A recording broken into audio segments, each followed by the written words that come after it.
La communication non violente, un langage de vie, de Marshall B. Rosenberg est un guide complet sur la communication efficace, mettant en avant l'empathie, l'honnêteté et la compassion.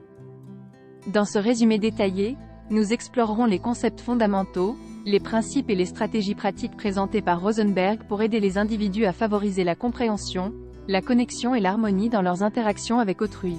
Chapitre 1. Observation versus évaluation. Rosenberg commence par souligner l'importance de distinguer les observations des évaluations dans la communication. Les observations sont des descriptions factuelles et concrètes de ce que nous voyons ou entendons, dénuées de jugement ou d'interprétation. Les évaluations, en revanche, impliquent des évaluations subjectives ou des opinions sur le comportement des autres. En apprenant à nous exprimer à travers des observations objectives plutôt que des jugements évaluatifs, nous pouvons réduire les conflits et augmenter la compréhension mutuelle. Chapitre 2.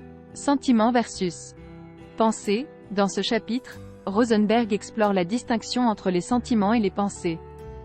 Les sentiments sont des réponses émotionnelles à la satisfaction ou à la non-satisfaction de nos besoins, tandis que les pensées sont des interprétations ou des jugements sur des événements ou des situations. Rosenberg souligne l'importance d'identifier et d'exprimer nos sentiments de manière authentique, sans les mélanger avec des pensées ou des évaluations.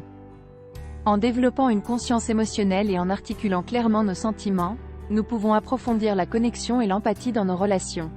Chapitre 3. Besoins versus stratégie. Rosenberg introduit le concept de besoins humains universels, qui sont des aspects fondamentaux du bien-être partagé par tous les individus. Ces besoins englobent des dimensions physiques, émotionnelles et spirituelles et comprennent des nécessités telles que l'autonomie, la connexion et la sécurité. Les stratégies, en revanche, sont des actions ou des comportements spécifiques que nous employons pour satisfaire nos besoins. En se concentrant sur les besoins sous-jacents plutôt que sur des stratégies particulières, nous pouvons favoriser la créativité, la flexibilité et l'empathie dans la résolution des conflits et la satisfaction de nos besoins. Chapitre 4.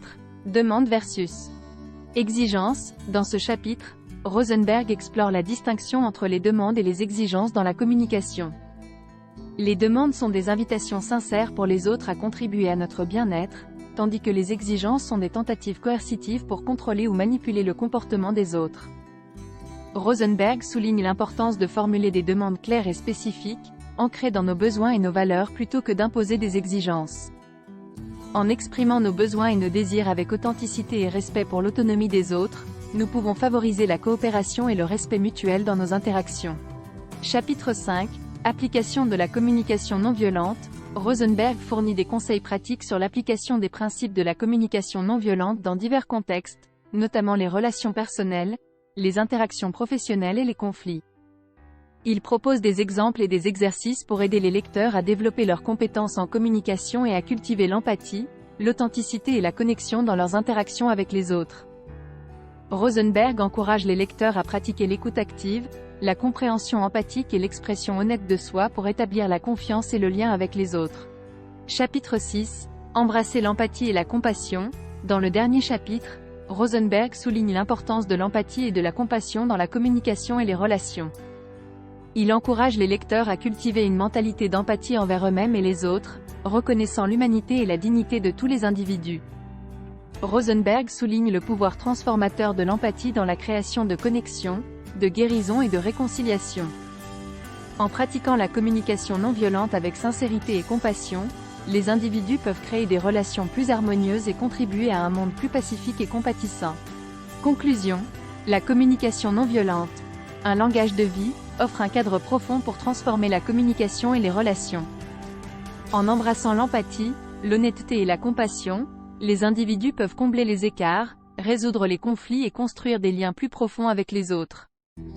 Grâce à la pratique et au dévouement aux principes de la communication non violente, les individus peuvent cultiver une meilleure compréhension, une plus grande empathie et une harmonie dans tous les domaines de leur vie.